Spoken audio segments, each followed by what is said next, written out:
Hey everybody, Z Garcia here, and today I'm taking a look at the latest game in the Imperial Settlers line of games.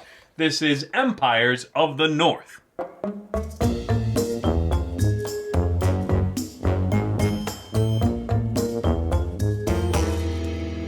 This is a standalone game in the same universe or the same thematic family as Imperial Settlers, and in this one, you are going to find three Nordic empires spread out across 6 different decks of playing cards, and you are going to use one of those in order to try to attain the most victory points, grow your empire to be the most prosperous.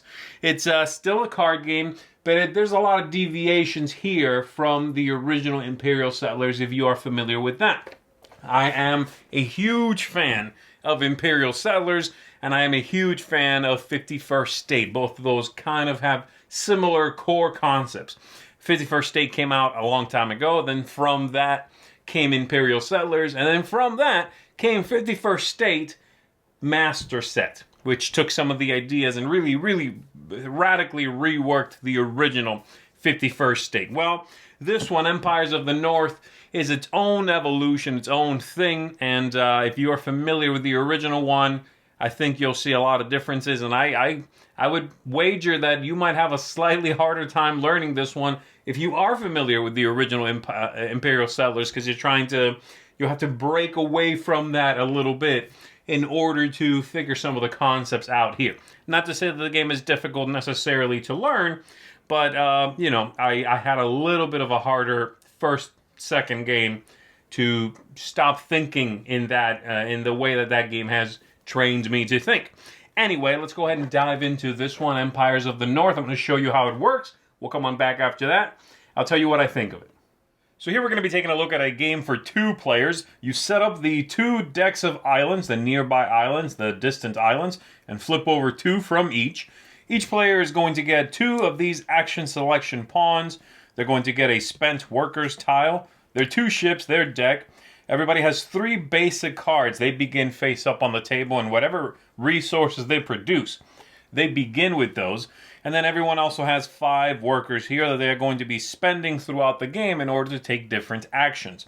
The rounds are going to be broken up into different phases, and we'll continue taking rounds until someone gets to 25 victory points. You'll finish out that round. You're going to score some endgame points, such as 1 point per card in front of you, 1 point per gold, and every 2 resources are going to be 1 point as well. And then you'll see who the winner of the game is. So let's go ahead and break down what a round looks like. At the beginning of the game, after you've got your 3 face-up cards and some starting resources, you're going to draw 5 cards from your hand, from your deck. And from those 5, you'll take a look at them and you'll keep 3. And so, I'll just keep, let's say, these 3 here. I'll discard the other ones. My opponent would do the same, and then we can begin. So phase 1, the very first thing is the lookout phase, in which we are going to draw 4 cards from our deck. And from those, we can keep as many as we want to. So let's say I want to keep 2, and you would spend workers for that. Any workers that are spent go on the spent workers tile here. And you'll be getting those back at the end of the round, so you can use them again next round. So they're busy, they're working, they are spent. So you add those to your hand, you figure out how many you want to keep. Obviously, if you keep more cards, you'll have fewer workers during the actions. And that's next, the actions phase. So the players are going to go back and forth taking actions until they pass. They both pass, and then we move on to the next one, which would be the expedition phase, in which any ships that have been sent out to explore will land at these different islands and either pillage them for resources or conquer them and add them to the player's kingdom. They would become a new card you can utilize as part of your kingdom. And then lastly, you just do a cleanup phase. So let's go ahead and talk about the actions, which is really the meat of the game. There are 4 different kinds of actions you can take. You can play a card from your hand and spend whatever it takes to build it, and that would be your action. For example, if I want to build this card here, Crossroads, it says at the top I spend 1 stone to build it. I would discard 1 stone, and I would put that card in front of me somewhere. It's an action card that says I can spend 1 wood to gain 1 victory point. Okay, great. and that's my action. And then my opponent would take an action. The other options are I can use a clan action pawn here to take one of these actions in the center. These 5 pieces are randomly placed in a circular figure like this, and then you can, as an action, deploy one of your tokens to one of them to take the associated action. So for example, if I go to harvest, I can gain the resources from one of my fields. So I could go there, get 2 stone again, add them to my supply. Or I could go over here to construct, and I get to build 1 card from my hand for free. So if I'd gone there, could have built this without paying that stone. I can also explore, which lets me draw a card. I can populate, which lets me add 1 worker to my supply. Or I could sail, which lets me send one of my ships, there they are, to the expedition board over here. And that, again, during the expedition phase, is going to let me go to one of those islands there. Later on, once I've done this, then I could use that token again as long as I go to only a neighboring space. And so if I populate it and I took a worker, next time I want to use this pawn, I could go here and explore and draw a card, or I could harvest. Once I do that, however, I'm going to flip it over to the other side, and that one can no longer be used during this round. And I've got 2 of these. So I can do, up to 4 actions from that central wheel. The other actions I can do, I can raid an opponent, which entails spending one of these axes and exhausting one of their action cards so that they cannot use it. And then the final action is, of course, using an action card, such as this one. I could exhaust the card like so, spend my 1 wood, and gain a victory point up here on the victory point track. So those are the different things I can do. Besides that, there's going to be a few different kinds of cards you are going to find in the different player decks. And they are going to be the usual kind: spend something to build something, like that one, Naval Battle. Spend 1 wood to build this, and as an action I get to spend 2 workers to gain 1 axe and 1 fish. Great. That would just go in front of me. I can later on spend that, exhaust it, and take whatever it gives me. But there are other cards that are triggered when you do certain things in the game. So for example, let's say I do this explore action, which is going to let me draw 1 card. But I have a card in my hand that says explore to play. It has a little red banner at the top here. It says explore to play in it. So if I choose this action before I resolve that action and I draw a card, I can play this from my hand. And it says instant. Spend up to 3 different resources to gain 1 gold for each. Fantastic. So I explore, I discard this card, I spend 1 stone, 1 wood, 1 fish, I get 3 gold, and then this is discarded because it's an instant. Then I finish exploring and I draw my 1 card. There are some that say, like this one, populate to play. I'd have to take the populate action, and then I could play that and do whatever it says. And there are cards for all of these depending on the clans you are playing, the decks that are in play. The sailing one, let's go ahead and talk about that. All the other ones are pretty straightforward. The sailing one is going to allow me to take a ship and sail with it. If I'm the first one, I put it near the top. If my opponent then later on does one, they're going to go below mine, and so on down the line. And once we get to that phase, starting from the top, I am going to be able to use that ship to either pillage or conquer. If I send the ship out on its own, just like that, then I can, if it has an axe, I can go to an island and conquer that island. I need this. That entails, again, adding it to my display. If it does not have an axe on the ship, I did not put one on there, then I cannot pillage. I cannot conquer. I can only pillage and take their stuff. Also, I can go to the nearby islands, no problem. But if I want to go to these distant islands, I have to send these folks with some food. And I have to give them a fish. And so if this is the case, and let's say my opponent did that, when we get to that phase, I'm starting. I can go to the distant islands because of the fish. And I'm going to go to, let's say, this one here. I would take a look at that card on this side. Because I have no axe, I cannot conquer them. I'm going to pillage them. And I am going to get 3 wood and 1 victory point. Then this is discarded. And I can get rid of that fish. They ate it on the trip, and I bring my ship back.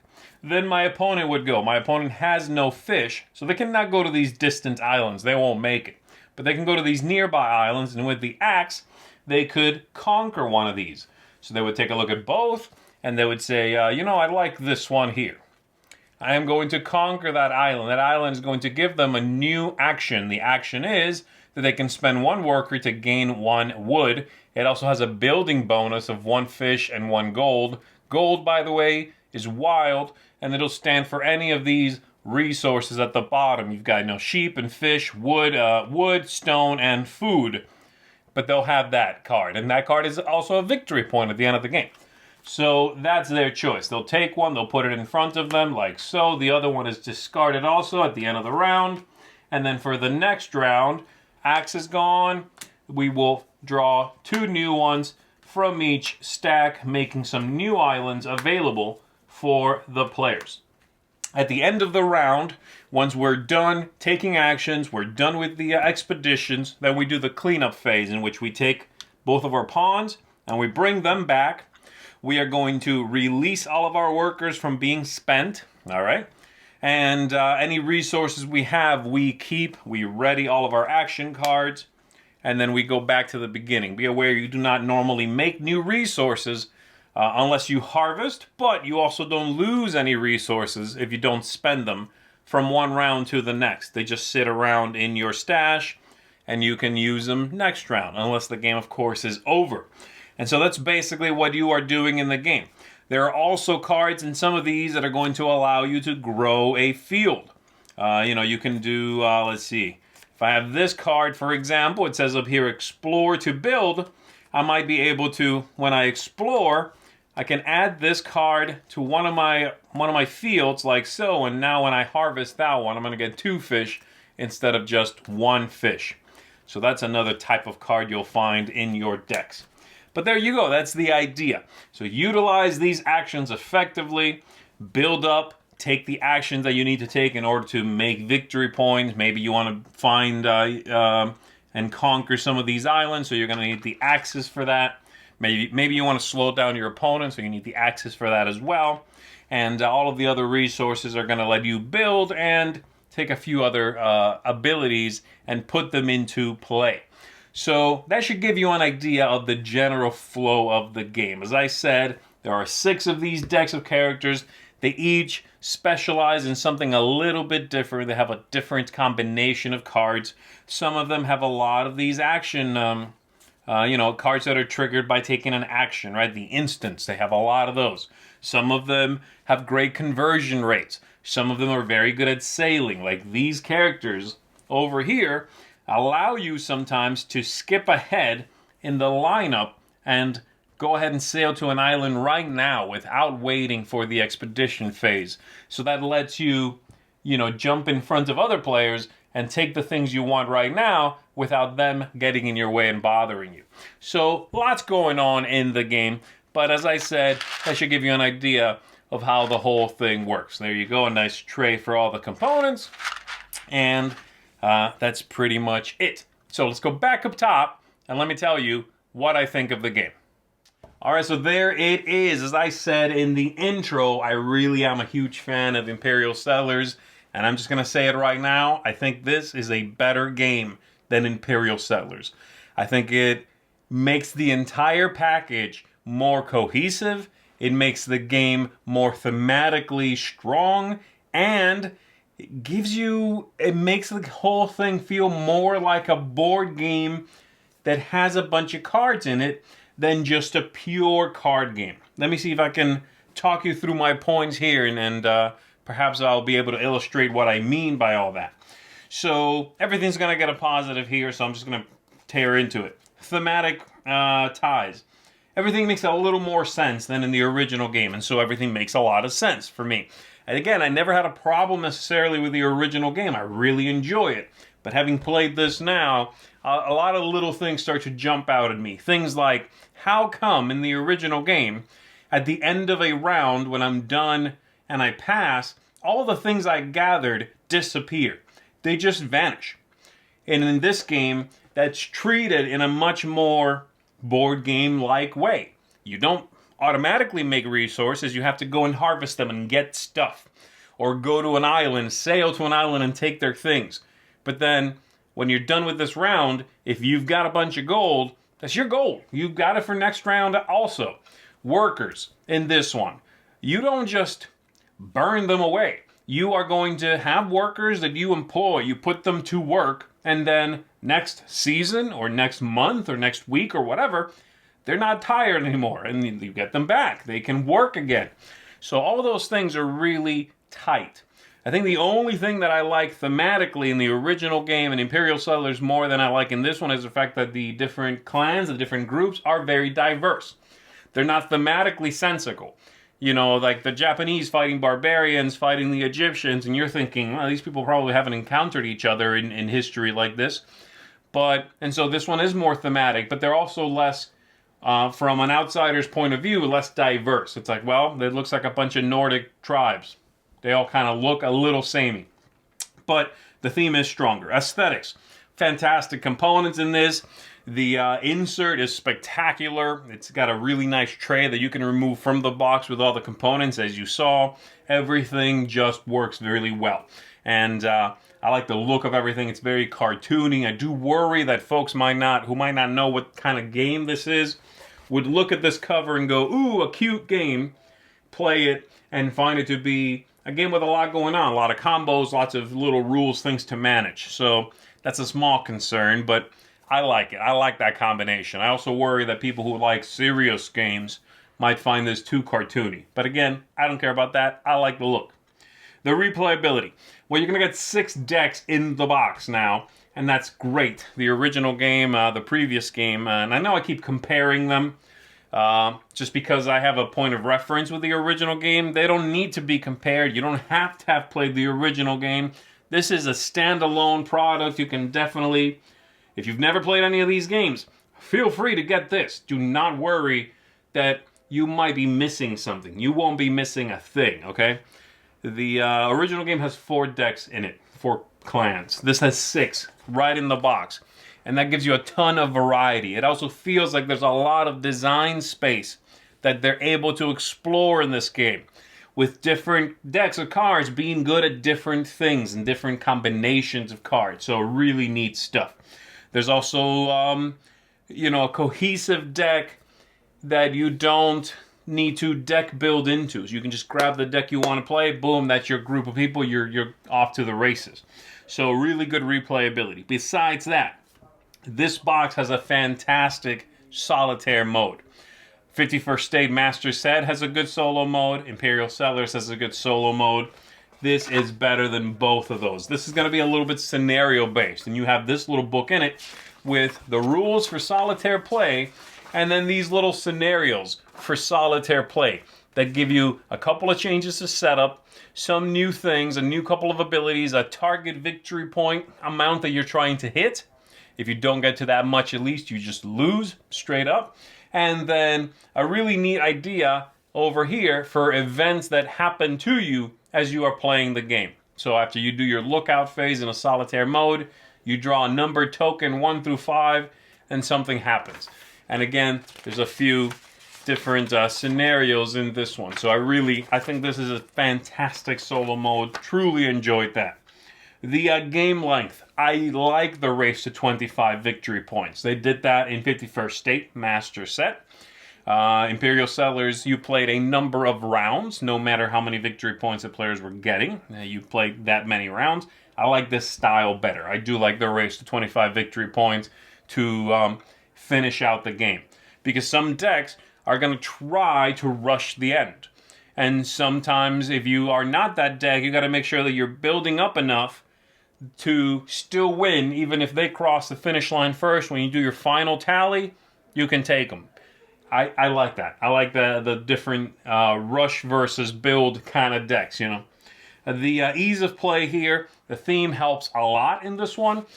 Teaching the different parts, how do you get an island? Well, you go sailing and find it. What do you do with an island? Well, you take their stuff or you add them to your empire, That makes sense to me, and it all works really well.